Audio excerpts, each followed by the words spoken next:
Hello everyone, welcome to my YouTube channel the Bharatvarsh edu classes for CA CS CMA. आज जो मैं आपको बताने वाला हूँ वो एक ट्रिक है जो कि सीए फाइनल ऑडिट पेपर से रिलेटेड है। एक चैप्टर है जिसका नाम है professional ethics.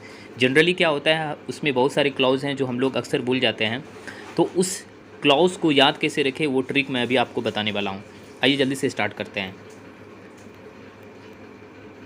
Chapter professional ethics, जिसमें 2 शेड्यूल होते हैं, first schedule and second schedule. First schedule में टोटल 4 पार्ट होते हैं, part 1, part 2, part 3, part 4। And second schedule में टोटल 3 पार्ट होते हैं, पार्ट 1, पार्ट 2, पार्ट 3।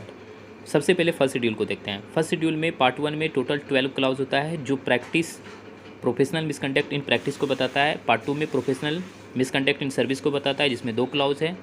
और पार्ट 3 जनरल से रिलेटेड एंड पार्ट 4 जो है अदर मिसकंडक्ट है।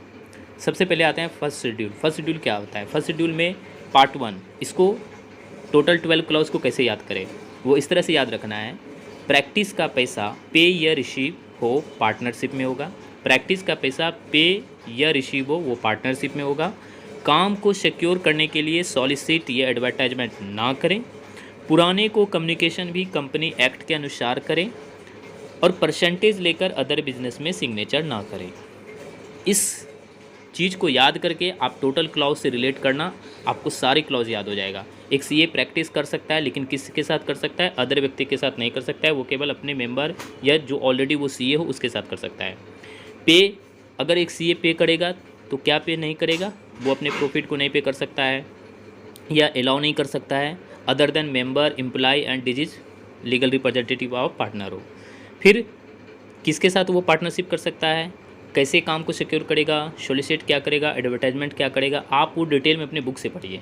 बस इसको याद रखिए, प्रैक्टिस का पैसा पे या रिसीव हो पार्टनरशिप में होगा। काम को सिक्योर करने के लिए सोलिसिट या एडवर्टाइजमेंट ना करें। पुराने को कम्युनिकेशन भी कंपनी एक्ट के अनुसार करें। परसेंटेज लेकर अदर बिजनेस में सिग्नेचर ना करें। ठीक उसी तरह से पार्ट 2 में पे या रिसीव जो सर्विस से रिलेटेड है, ओके। फिर आते हैं पार्ट 3 में, एफसीए दिखाकर नॉन सबमिशन करना या फॉल्स इन्फॉर्मेशन देना तो भी आपका मिसकंडक्ट माना जाता है। और पार्ट 4 जो है अदर मिसकंडक्ट, जिसमें क्रिमिनल एक्टिविटी क्लाउज 1 में आता है एंड क्लाउज 2 में डिसरिस्प्यूट ऑफ इंस्टीट्यूट आता है। ठीक इसी तरह से शेड्यूल सेकंड शेड्यूल में आता है। सेकंड शेड्यूल का पार्ट 1 जिसमें टोटल 10 क्लाउज है, उसको किस तरह से याद रखना है? इन्फॉर्मेशन डिस्क्लोज करना गलत है। बिना काम किए रिपोर्ट ना दें। एस्टिमेट में भी सब्सटेंशियल इंटरेस्ट ना हो। एफएमजी इन सेपरेट अकाउंट कैसे याद रखना है? इन्फॉर्मेशन डिस्क्लोज करना गलत है। बिना काम किए रिपोर्ट ना दें। एस्टिमेट में भी सब्सटेंशियल इंटरेस्ट ना हो। FMG in separate account. F for fact, M for material misstatement, G for gross negligence, I for insufficient, N for not disclosing audit report and clause number 10 separate account में अपना रखना है client के पैसे को, ये तो आप जानते हैं। फिर बात आता है पार्ट 2। पार्ट 2 में है रेगुलेशन तोड़कर डिस्क्लोज बाय एम्प्लॉय गलत है। रेगुलेशन तोड़ना भी मिसकंडक्ट है। डिस्क्लोजर बाय एम्प्लॉय भी गलत है। आईसीआई को झूठी बातें बोलकर मनी डिप्लीकेट ना करें।